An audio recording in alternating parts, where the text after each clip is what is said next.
be with you. Let me just ask, let's start right up front here, and let me ask you, we've been talking during the campaign year about this $8 billion problem.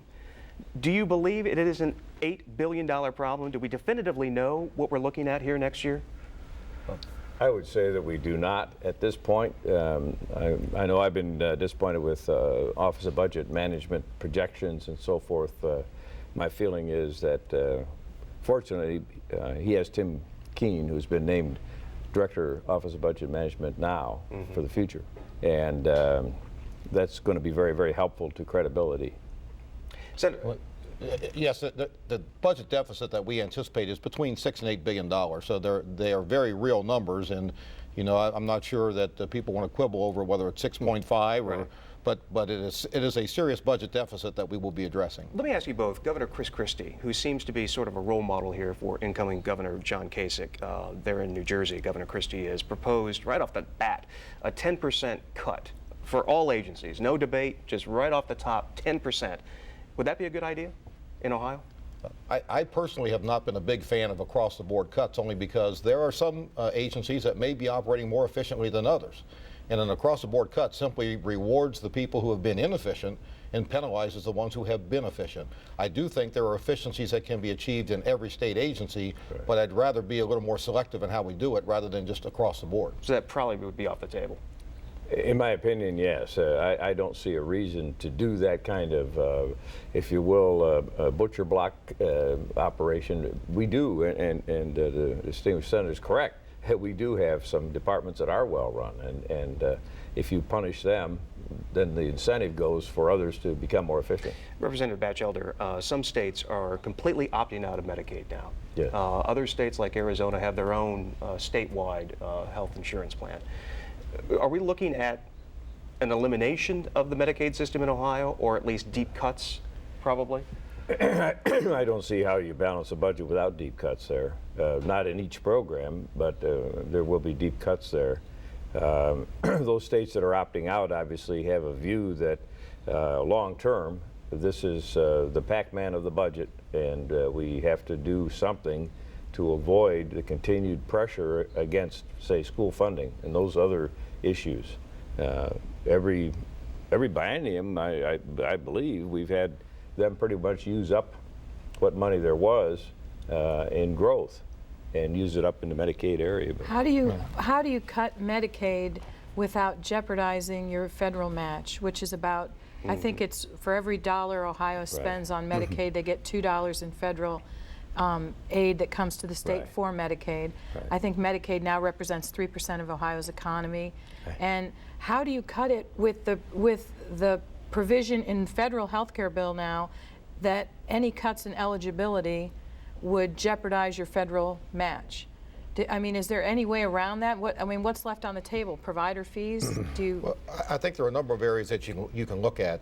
First of all, we don't know what the final outcome is going to be of the federal health care legislation, and I do expect there will be some tweaks. I don't think it's going to be repealed, but I do think it will be tweaked, and that's one area I believe that they will be looking at. But you can look at areas like eligibility. You can look at what the federal government requires in terms of maintenance of effort. Make sure we're above the maintenance of effort, but we may have gone over in some areas in terms of eligibility, where the federal government may require, say, that you provide services at 150% of poverty. There may be areas where we're doing 175 or 200%. Those may need to be rolled back, but that's all going to be looked at as part of the comprehensive review. The one question I have, just big picture here, is $8 billion out of this year, where we looked at it was a $51 billion biennium budget, so a $6 to $8 billion deficit. How do you cut that much out? How do you see immediate savings by July, by the time you've got to get this budget in place, which is July 1st? That seems, there's lots of places to cut, I'm sure, but are there lots of places to save immediately? That's a very difficult concept, because most people make up their budgets well in advance, and we just sort of run into our budget at that June 30 date. One of the things that I think we can do, there have been a number of audits of various programs that have suggested savings that have not been taken advantage of. Those things could be done sooner. I'm not suggesting two budgets. There's some people who say, well, you want two budgets. I'm not so sure that that would be very helpful, but it would certainly be helpful for us to take a look at those studies and make such adaptations as we can. And I think on the revenue side, we are seeing in the last couple of months a slight uptick in revenues, which is certainly something we've been looking forward to. We would hope that trend would continue.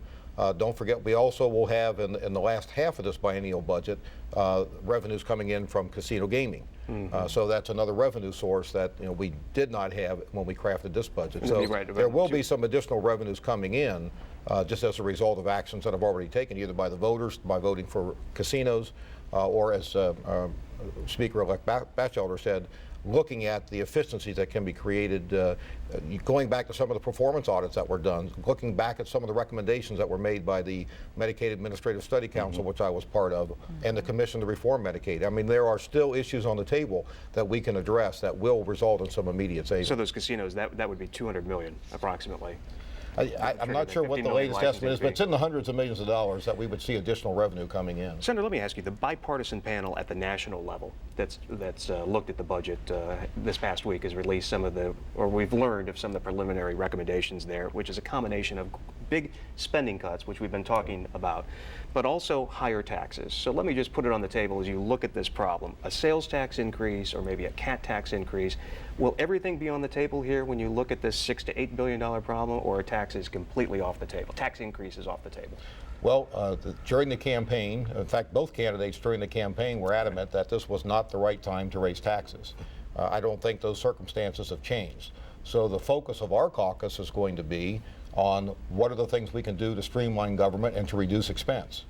So I would say from the Republican caucus in the Senate that taxes are off the table, that we are first going to look at everything we can do to cut expenses. On taxes, Representative Batchelder, the final year of that expected cut, that income tax cut that was frozen, is that likely to be rolled in now? Are we likely to get the green light of that final cut? I would assume at this point that that would be the case. I think that there will be some growth in the budget income, as the Senator indicated.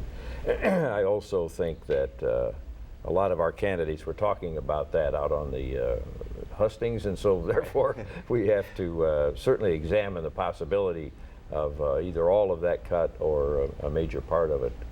I'd like to ask about another big area of the budget that I get a lot of calls on, which is education, state aid to schools. A lot of the school treasurers and district officials I talk to are bracing for a 15% cut in state aid. They base that on about 8% of the state aid was federal stimulus money that will be gone, and then a little more on top of that. Is that a realistic figure for them to be basing their levy requests and budget projections and all that on? From my standpoint, if I were sitting in their shoes, I would be budgeting for a 15 or 20% cut just to be conservative. Whether we'll have to go that far, I don't know. But again, there are efficiencies that we can look at. I was talking last night with a school board member who was decrying the fact that there were so many step increases built into these contracts that they have no control over, and they're having to give 2, 3, 4, 5% increases on an annual basis, and the school board has little control over that until they get ready for their next contract negotiation. Do you think the legislature might look at Ohio's collective bargaining law? I certainly do. That law is largely untouched since it was passed in the early 80s, and we obviously have a world of experience since then that we ought to look at. And one of the problems in the legislature, and I go back a long way, in recent years is oversight.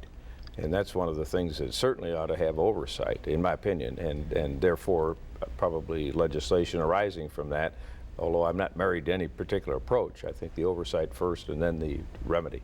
Speaker-elect Batchelder, we just have a few seconds before we need to take our first break here, but let me just briefly, the politics of this. I mean, in the back of your mind, and you've been around a long time, I mean, upset teachers, upset students, upset district administrators. I mean, this could be a rough 6 months of 2011. Is that sort of your expectation? Yes. In a word. And that's perfect because it leads right to our break, and we'll pick up there.